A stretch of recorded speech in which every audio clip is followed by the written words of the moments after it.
ආයුබෝවන්. අදත් ඔබට සතියේ ලග්න පලාපල ඉදිරිපත් කරනු ලබන්නේ ප්‍රවීණ ජ්‍යොතිර්වේදී විශ්‍රාමික සහකාර අධ්‍යාපන අධ්‍යක්ෂක මුළු දිවෙනටම සාම විනිසුරු වාස්තු හා ගුප්ත ශාස්ත්‍ර උපදේශක ශාස්ත්‍රාභිමානී ලංකාපුත්‍ර සුගත් ජයවර්ධන මහතා විසිනි.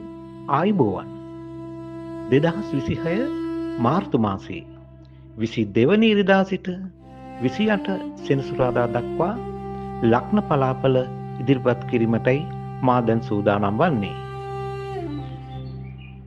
මේ සතියේ ප්‍රධාන ග්‍රහ මාරුවීම් කීපයක් සිදු වෙනවා. විශේෂයෙන්ම රවි බුධ සහ රවි කේතු ගමන් කරන ආකාරය අනුව එක් එක් ලග්න හිමියන්ට යම් බලපෑම් එල්ල වෙනවා. මේස ලග්නය.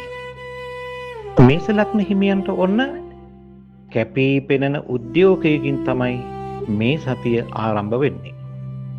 ඔබට රැකියාවේ නව වගකීම් ලැබීමට ඉඩ තියෙනවා. ඔබේ සෞඛ්‍ය තත්ත්වය ගැන බැලුවොත් ඔබට හිසේ කැක්කුම් හෝ ස්නායු ආබාධ මතුවෙන්න පුළුවන්. Taman ප්‍රමාණවත් නින්දක් ලබා ගැනීමට වග බලා ගන්න. ඔබේ අනපේක්ෂිත වියදම් පාලනය කරගන්නත් ඕන. ඔබට ලැබීම් යහපත් වෙනවා. ඒ වගේම ඉතිරිය අඩු වෙනවා. ඔබ අඟහරුවාදා දිනක රතු මල් පූජා කරලා විෂ්ණු දේව ආශිර්වාදය ලබා ගන්න. ඔබේ ජය අංකය අංක 9, ජය වර්ණය රතු. වෘෂභ ලග්නය. වෘෂභ ලග්න හිමියන්ට මේ සතිය මිශ්‍ර ඵලදායී සතියක් වෙනවා. පවුලේ අය සමග සුහදත්වය වඩා වර්ධනය වෙනවා. හැබැයි කලබලකාරී තීරණ ගැනීමෙන් වළකින්න ඕන. ඒ ගැන දෙවරක් සිතා වැඩ කරන්න ඕන. ඔබේ උගුරේ ආසාදන හෝ ආහාර ජීර්ණ පද්ධතියේ දෝෂ ගැන සැලකිලිමත් වනවා නම් හොඳයි. ඔබ කලින් කළ ආයෝජනයකින් ලාභ ලැබෙන්න තියෙනවා. හැබැයි ගනුදෙනුවලදී ප්‍රවේශම් වෙන්න ඕන. ඔබත් සිකුරාදා දිනක උදෑසන සුදුමල් පූජා කර සෙත් ලබා ගන්න. ඔබේ ජය අංකය 6, ජය වර්ණය සුදු වගේම ක්‍රීම් පාට. මිථුන ලග්නය. මිථුන ලග්න හිමියන්ට මේ සතියේ බුද්ධිමත් තීරණ ගැනීම නිසා ඔන්න ඔබට සාර්ථකත්වය ළඟා වෙනවා. අධ්‍යාපන කටයුතු වල නියැලෙන අයට ඉතා සුබදායි මේ සතිය. ඔබ මානසික ආතතිය අඩු කරගන්න උත්සාහ කරන්න. ඔබේ පාදවල වේදනාවක් මතුවෙන්න ඉඩ තියෙනවා. නව ආදායම් මාර්ග විවෘත වෙනවා. ව්‍යාපාර කරන අයට ව්‍යාපාරවල දියුණුවක් දැකිය හැකි සතියක් තමයි මේක.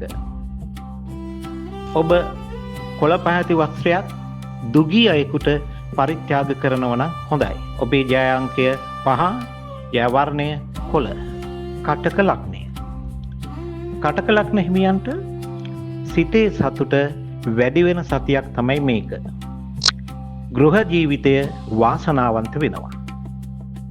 දේපල සම්බන්ධ ගැටලු විසඳෙනවා. ඔබේ සෞඛ්‍ය තත්ත්වය ගැන බැලුවොත් පපුවේ සෙම ගතිය වැඩි වෙන්න ඉඩ තියෙනවා. ඒ නිසා සීතල ආහාර ගැනීමෙන් වළකිනවා නම් හොඳයි. ඔබට ස්ථාවර ආදායම් තත්ත්වයක් පවතිනවා. නිශ්චල දේපල වලින් ලාභ ලැබෙන්න පුළුවන්. ඔබත් සඳුදා දිනක කිරි ආහාර දන් දීමෙන් සිත සලසා ගන්න. ඔබේ ජය අංකය අංක 2, ජය වර්ණය සුදු. සිංහ ලග්නය. සිංහ ලග්න හිමියන් ධෛර්යමත්ව කටයුතු කරන සතියක් තමයි මේක. ප්‍රභූ පුද්ගලයන්ගේ ඇසුර ලැබෙනවා. ඒ වගේම සමාජයේ පිළිගැනීමක් ඇති වෙන්න ඉඩ තියෙනවා. ඔබටත් කොන්දේ අමාරුවක් හෝ ඇස්වල දැවිලි ගතියක් ඇති වෙන්න පුළුවන්. ඒ ගැන ටිකක් සැලකිලිමත් වෙන්න. ඔබට රජයේ අංශ වලින් හෝ උසස් නිලධාරීන්ගෙන් උදව් උපකාර හිමි වෙනවා. ඔබත් ඉරිදා දින උදෑසන රතු නෙළුම් මල් පූජා කරලා සූර්ය දිව්‍ය රාජයා සිහිපත් කර සෙත් කරගන්න. ඔබේ ජය අංකය 1, ජය වර්ණය රන්වන් පාටේ වගේම තැඹිලි පාට. කන්‍යා ලග්නය. කන්‍යා ලග්න හිමියන් මේ සතිය තුල sannivedana කටයුතු වලදී ප්‍රවේශම් වෙන්න ඕන. අනවශ්‍ය වාද විවාද නිසා සිතේ සහනය සාමය නැති වෙන්න ඉඩ තියෙනවා. ඔබේ සමේ රෝග හෝ ආසාත්මිකතා ඇතිවීමට ඉඩ තියෙනවා. ඔබට මේ සතිය මුදල් අතින් යහපත් වෙනවා. හැබැයි ණය දීමෙන් වළකින්න ඕන. ඔබත් බදාදා දිනක විෂ්ණු දෙවියන්ට ගිතෙල් පහනක් පූජා කරලා ආශිර්වාද ලබා ගන්න. ඔබේ ජය අංකය 5, ජය වර්ණය ලා කොළ. තුලා ලග්නය. තුලා ලග්න හිමියන්ට සතුට විනෝදය පිරුණු සතියක් තමයි මේක. සහකරු හෝ සහකාරිය සමග සමීප සම්බන්ධතා වඩා වර්ධනය වෙනවා. ඔබේ මුත්‍රා පද්ධති ආශ්‍රිත රෝග ගැන අවධානය යොමු කරන්න. ඒ නිසා ජලය වැඩියෙන් පානය කිරීමට වග බලා ගන්න. කලාව, විලාසිතාව හෝ විදේශ කටයුතු වල නියැලෙන අයට වැඩි ලාභ ලැබෙනවා. ඔබත් සිකුරාදා දිනක සුවඳ මල් පූජා කර සෙත් ලබා ගන්න. ඔබේ ජය අංකය 6, ජය වර්ණය නිල්. වෘශ්චික ලග්නය. වෘශ්චික ලග්න හිමියන්ට තරගකාරී වැඩ කටයුතු වලින් ජය ලැබෙනවා. ඔබේ සතුරන් පරාජය කිරීමට හැකිවන සතියක් තමයි මේක. ඔබටත් සීරීම් හෝ සුළු තුවාල ඇති වෙන්න ඉඩ තියෙනවා. ඒ ගැන අවධානයෙන් ඉන්න ඕන. ඔබට වෙහෙස මහන්සියේ ප්‍රතිඵල ලැබෙනවා. ගත්තු ණය මුදලක් පියවීමට අවස්ථාව ලැබෙනවා. ඔබත් අඟහරුවාදා දින පහන් 7ක් දල්වා නවග්‍රහ පූජාවක් තබා සෙත් කරගන්න. ඔබේ ජය අංකය 9, ජය වර්ණය තද රතු. ධනු ලග්නය. ධනු ලග්න හිමියන්ට අධ්‍යාපනය සහ දරුවන්ගේ කටයුතු වෙනුවෙන් වැඩි කාලයක් වැය කිරීමට සිදුවන සතියක් තමයි මේක. නිර්මාණශීලී හැකියාවන් වර්ධනය වෙනවා. ඔබට දනහිස් වේදනා හෝ වාත රෝග මතුවෙන්න ඉඩ තියෙනවා. හැබැයි ලොතරැයි ජයග්‍රහණ වැනි හදිසි ලැබීම් වලට වාසනාව පවතිනවා. ඔබත් බ්‍රහස්පතින්දා දින කහ පැහැති මල් හා ආහාර දන් දෙනව නම් හොඳයි. ජය අංකය 3, ජය වර්ණය කහ. මකර ලග්නය. මකර ලග්න හිමියන්ට මේ සතියේ වැඩ අධික වෙනවා. නිවසේ පිරිසිදු කිරීමට හෝ අලුත් වැඩියා කටයුතු කිරීමට කාලය මුදල් වැය වෙන්න පුළුවන්. හෘද රෝගීන් හා අධි රුධිර පීඩනය තියෙන අය, ඒ කියන්නේ ප්‍රෙෂර් තියෙන අය ටිකක් පරිස්සම් වෙන්න ඕන. ඔබේ ආදායම ස්ථාවර වෙනවා. නමුත් පවුලේ වියදම් වැඩි වෙන්න පුළුවන්. ඔබත් සෙනසුරාදා දින එළඟි තෙල් පහනක් දැල්වා විෂ්ණු දෙවියන්ට පින් දෙන්න. ඔබේ ජය අංකය 8, ජය වර්ණය කළු, ඒ වගේම තද නිල්. කුම්භ ලග්නය. කුම්භ ලග්න හිමියන්ට මේ සතිය තරමක් කාර්යබහුල වෙන්න පුළුවන්. කෙටි ගමන් බිමන් යෙදෙන්න පුළුවන්.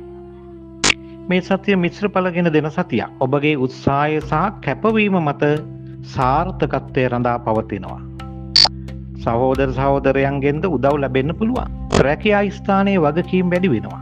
උසස් නිලධාරීන් සමග කටයුතු කිරීමේදී කල්පනාකාරී වෙන්න ඕන. අනවශ්‍ය වියදම් පාලනය කරගන්න වෙනවා. සතිය මැද භාගයේදී බලාපොරොත්තු නොවූ ආදායම් මාර්ගයන් පිළිබඳ සුබ ආරංචි ලැබෙන්න තියෙනවා. ඔබගේ ආහාර ජීර්ණ පද්ධතිය හෝ හිස රදය සම්බන්ධ සුළු අපහසුතා ඇති වෙන්න ඉඩ තියෙනවා. ඔබත් දුප්පත් අයෙකුට නිල් පහති ඇඳුමක් හෝ ආහාර පාන ලබා දීමෙන් අපල සමනය කරගන්න පුළුවන්. ඔබේ ජය අංකය 4 ජය වර්ණය නිල්. මීන ලග්නය. මීන ලග්න හිමියන් මේ සතිය තුල කතා කරන වචන ගැන සැලකිලිමත් වෙන්න ඕන. පවුලේ අය සමග ගැටුම් ඇති කර ගැනීමෙන් වළකින්න ඕන. ඔබට දත් කැක්කුමක් හෝ මුඛයේ ආසාදන ඇති වෙන්න පුළුවන්. ඒ වගේම ජලයෙන් හෝ විස බීජ වලින් වැළඳෙන රෝග ගැන සැලකිලිමත් වෙන්න ඕන. මේ සතියේ ඔබට මුදල් ඉතිරි කර ගැනීමට හැකියාව ලැබෙනවා. ඒ වගේම පැරණි ණය මුදලක් ලැබීමට ඉඩ තියෙනවා. ඔබත් දිනපතා බුදුන් වැඳ කරණීය මෙත්ත සූත්‍රය සජ්ජායනා කරනව නම් හොඳයි. ඔබේ ජය අංකය 3 ජය වර්ණය රන්වන් කහ. මේ සතිය තුල සෙනසුරු කුම්භ රාශියේත් ගුරු වෘෂභ රාශියේත් ගමන් කරනවා. චන්ද්‍රයා මේස සිට කටක දක්වා රාශි චක්‍රයේ ගමන් කරනවා. සතියේ මැද භාගයේදී ඇතිවන ග්‍රහ සංයෝග නිසා සියලු ලග්න හිමියන් ආගමික වතාවන් වලට මුල් තැන දීමෙන් අපල තත්වයන් මගහරවා ගැනීමට කටයුතු කරන්න. කෙසේ වෙතත් ඔබ සියලු දෙනාටම මේ සතිය සුබ සතියක් වේවායි ප්‍රාර්ථනා කරනවා. තෙරුවන් සරණයි.